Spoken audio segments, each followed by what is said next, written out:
What's good, everybody? It is the Baltimore Dark Knight, and it's been a few days since I posted my last video. When I posted it, I was actually on my way out the door, or getting ready to take my actual driver's test and backing test for my upgrade. So right now, I am sitting in my truck, just cleaning it up. I don't actually uh, take my first delivery until Monday. It was a military weekend for me, so now I'm just taking a few hours to clean up my truck and get it all set up and get ready to take those first do those first couple weeks out on the road. So I can't really, again, it's just like when I talked about the written test. Of course, I couldn't give you the answers for the written test. Um, but I did give you some pointers on what you should study. But when I got to the terminal on March 30th is when I took my driving and backing test. It was actually a mentor that gave me my road test. He already had it hooked up, ready to go. He was a former Army, and as soon as we got in, he noticed my veteran hat. I actually had my Afghanistan hat on. And we got to talking and we kind of lost track of time. And, by the time we realized it, 15, 20 minutes had passed and we needed to get on the road. So let's see, I think it was a Freightliner that I was driving. Yes, because I had never driven a Freightliner before. So that was interesting. So I was driving a Freightliner. And as soon as I pulled out of the parking spot, got around to the gate and we got on the road, he was like, he just looked at me. He was like, man, you know what? I can feel that you have this. I'm not even worried about it. But he said, let's see. So, if you're familiar with the Jonestown terminal, when you come out, there's that left and right turn, past the police station. So we took that left turn, got our way out to the light, went through the light, and then it was like a little rural area there. There was a little uphill, and as I was going over the hill, I could see a truck parked off to the side. So when I got to the top of the hill, I kind of slowed up, saw a car coming, put my flashers on, or not my flashers, my left blinker on, went around it, went around the hazard, and then came back into my lane. And he was like, "Wow, okay, cool." So then he was like, "All right." So I can see that this is going to be basically a 5 minute road test. So we got on the highway, um, which is like a mile or so up the street from where that hazard was. Got on the highway, and as soon as I got on the highway, like, you know, 2 minutes into being on the highway, he was like, "Yeah, get off on the next exit, and then we're just going to go back to the terminal." So got back to the terminal. Um, and he was just like, "Hey, go ahead and pull into the same parking spot that you pulled out of." So, I let him out so he could observe my back end. And for those who've been to the Jonestown terminal, it's not the biggest terminal in the world. It's not tight, but it's not wide either. Um, so when I got to that parking space, let him out, it was a 45-degree back that I did. Very easy. Got it into the hole. Um, make sure that even if you can get it into the hole on one shot, practice your get out and looks. So when I did my setup, you know, I stopped, I looked to make sure that my drive wheels were in the center of the parking space that I was going to park in. I pulled forward. I did my setup, pulled forward, and I began to back.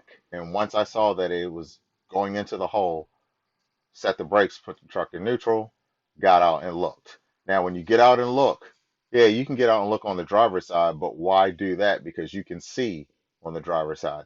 So when you get out of your truck, go around the front of the truck and look on the passenger side of the truck, all the way down the trailer. Um, you know, as you're walking down the trailer, look underneath the trailer to make sure that there's no hazards or anything like that that has been pushed underneath the trailer by the tester or anything like that. I've heard of things being done like that. My tester didn't do it, but I looked anyway. Um, and then, walk up on the side of the driver's side of the truck, get back in, continue your back. Now, once I got into the hole and the truck was straight, I got it in, and then I stopped again, got out and looked, walked the perimeter of the truck. Once I got to the back, that's when I looked. I wanted to see how much space I had left before I hit the quote unquote dock. Or, if I was at a truck stop, how much length I had, how much space I had left before I, was close up on the trailer behind me, or impeding that lane. So I got out and looked at that, walked back around, got into the truck, continued my back. Um, and once I was close enough, I stopped, boom, got out, set the brakes, got out, or set the brakes, put the vehicle in neutral, turned the truck off, turned the battery switch off, made sure all the lights and things were turned off, and it was like you're good to go. So my exam, as far as the driving part, literally took probably 15 minutes.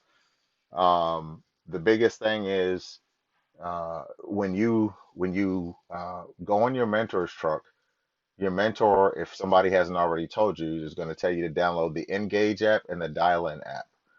On both of those apps, you can go to Swift University. When you go to Swift University, there's a whole lot of online trainings that they're going to tell you that you have to do. But the ones that I would also tell you to include are like the ones for the Qualcomm and the ones that will familiarize you with other vehicles. So there'll be a Volvo familiarization, a KW familiarization, the Freightliner and the International familiarization. So I would definitely do those and just continue, because you never know. Just because I drove a KW for the majority of the time I was on the mentor truck, and drove a Volvo, for maybe a week when I was with my second mentor, and then all the time I was in school, doesn't mean that they're going to have you drive those same trucks when you go to do your tests. So just make sure you're familiar with it. I've had classmates who said they've gone to some of the dealerships, and they didn't let them drive it, of course, but they let them hop in and take a look and kind of get familiar with the controls. So it might be something that you can do. Or if you have like the American Truck Simulator, like I have, you can look at the controls on there, because the controls in the game are pretty much realistic to what you have on these real trucks. So again, as I go through, I'm going to switch this camera, and I actually have a 2019 Freightliner, or I'm sorry, International. So I'm going to just start. I'm sitting in the sleeper right now. So obviously it's not set up. Again, I'll probably finish setting up tomorrow.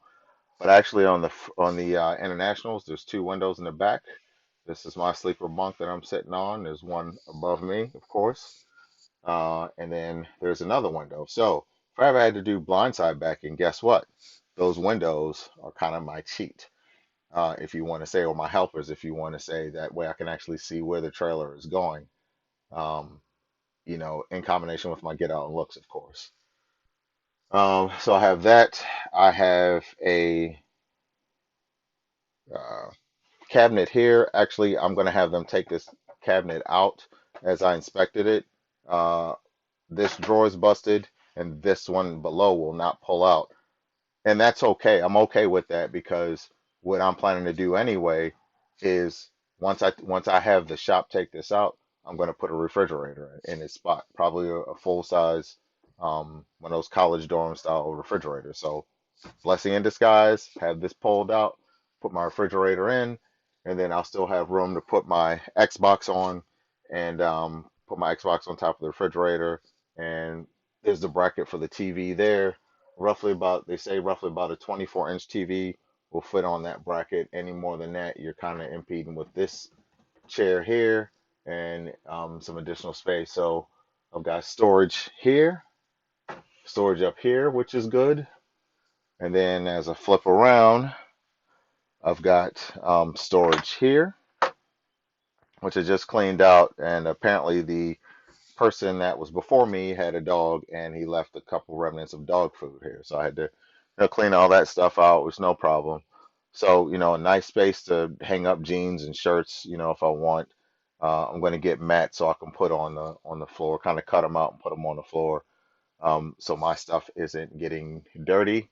And of course, I have additional storage here and storage here, which this door, the only thing wrong with this door is that it's missing a magnet.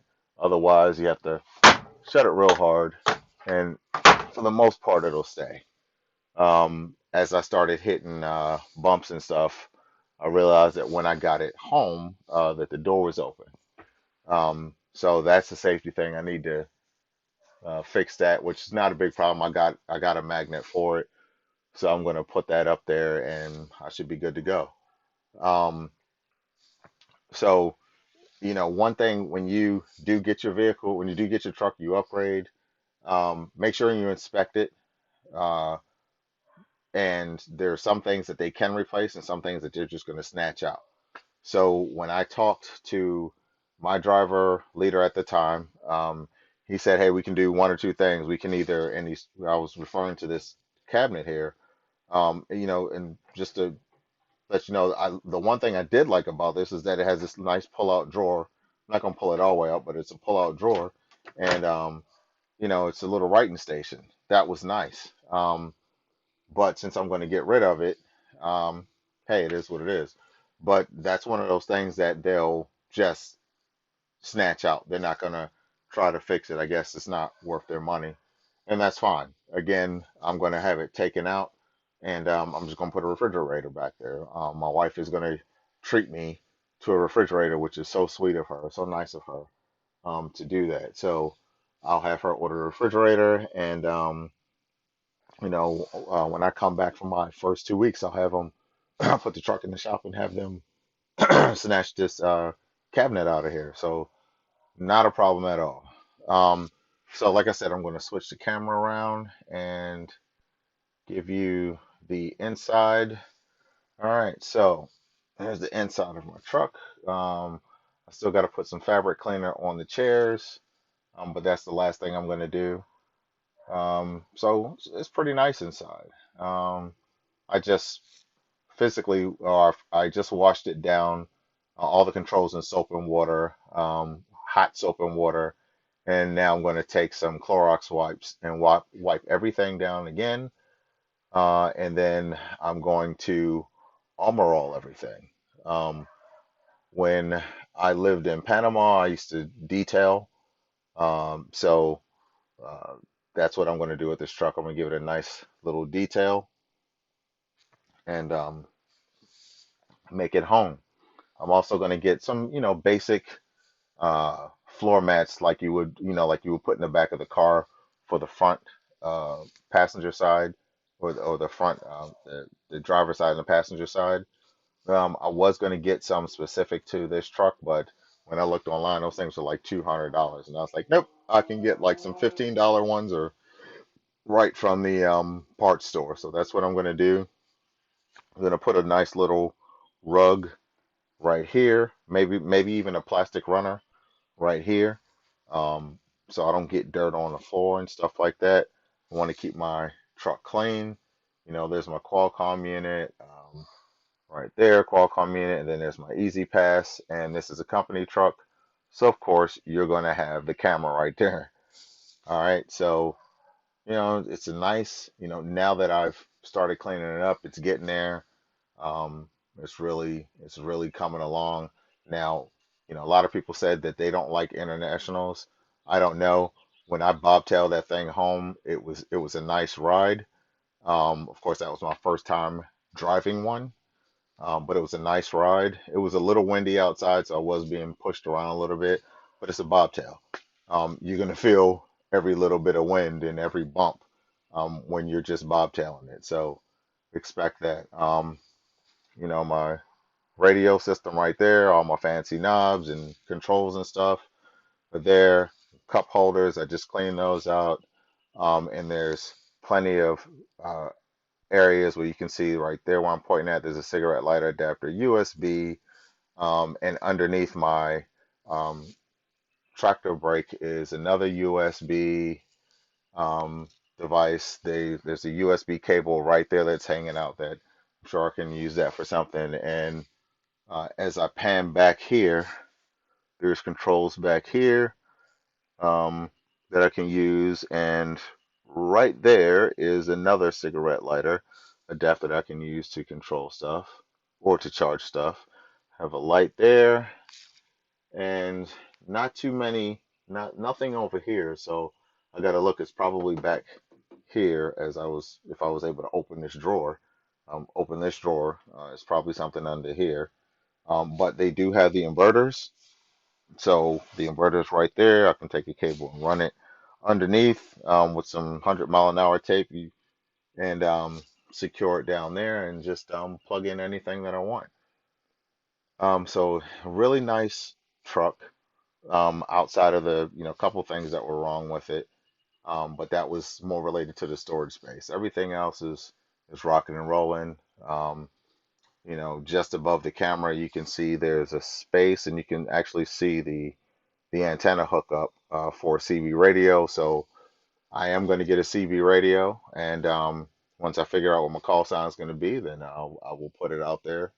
And then there's storage space all up there. It's really close to the roof. All that is storage space, additional storage space up there, and it wraps all the way around the side of the doors to the top of the door. So really nice truck, um, and really looking forward to getting into this. So right now, what I'm going to do, I'm going to pause this video, and then I'm going to restart it as I go to the outside of the truck. So give me a second.